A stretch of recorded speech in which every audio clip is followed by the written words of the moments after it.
Sebab tu tengok sirah Nabi semua boleh ambil pedoman. Tanggungjawab seorang isteri, dia kata apa? Ya Rasulullah, kamu tu ketua. Nabi kata janganlah binasalah umat Islam. Mereka membantah perintah Nabinya. Sebab sahabat tak puas hati isi perjanjian Hudaybiyah. Tapi Nabi dah nampak plan dah. Tu orang bijak. Batal umrah tak apa. No, nak ambil esok no. Maka Nabi kata apa? Sahabat tak puas hati semua. Termasuk Sayyidina Umar. Sayyidina Abu Bakar kata, dia Nabi betul. Last sekali, Nabi kata, Ummu Salamah kata, ya Rasulullah, kamu itu ketua. Kamu buat, sahabat ikut. Nabi keluar sembelih, Nabi bergunting, semua sahabat buat. Tahun depan tu mari ramai lagi. Umratul Qada, boleh qada. Tu maka tiubiklah hukum dalam hukum kita panggil kaedah. Dia ada benda ni, ada wajib wasi', ada wajib mudik. Ada perkara yang hukum wajib. Kalau haji pun gitu juga. Nabi tangguh dulu sampai tahun Kota Mekah. Sebab apa? Haji ni wajib, tapi dia waktu panjang, waktu luas. Wajib wasi'. Makna dia haji tak boleh tahun ni, tahun depan. Tak boleh tahun depan tu lagi. Luas. Okay. Pihak raya, hari tu hari lain tak boleh. Gini. Islam dia ada dua. Satu orang panggil fik apa?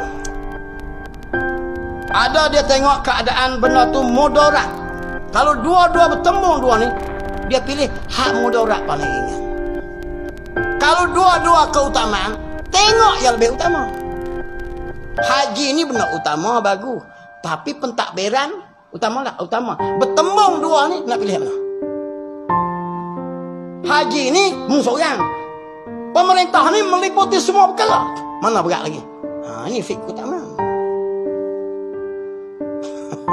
Kalau mudarat ke, begitu juga bertembung.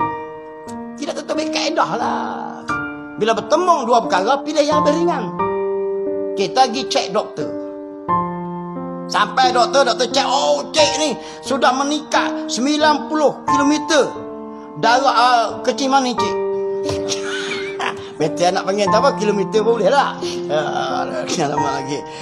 Darah kecil manis cik 90 km. 90 km. Kalau darah tinggi 25 cm. Oleh kurang tu lah. Jadi tinggi lah 90 km tu gimana ni? Jadi dua cik doktor kata, cik potong kaki ataupun penyakit gimana ni akan merebak, cik akan piang. Bertemu dua mudarat tak?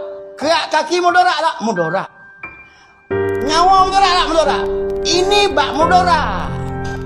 Bila bertemu mudarat, islah aja kita tak? Pilih mana? Pilih kerak kaki lah. Tak kerak kaki piak. Nyawa dengan kerak kaki mana mudarat?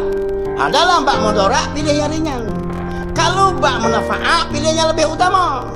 Boy bodoh sangat kadang duduk komplain tu. Aduh. Ini semua. Mudah saja. Nak yang kecil manis dengan mati boleh pilih mana?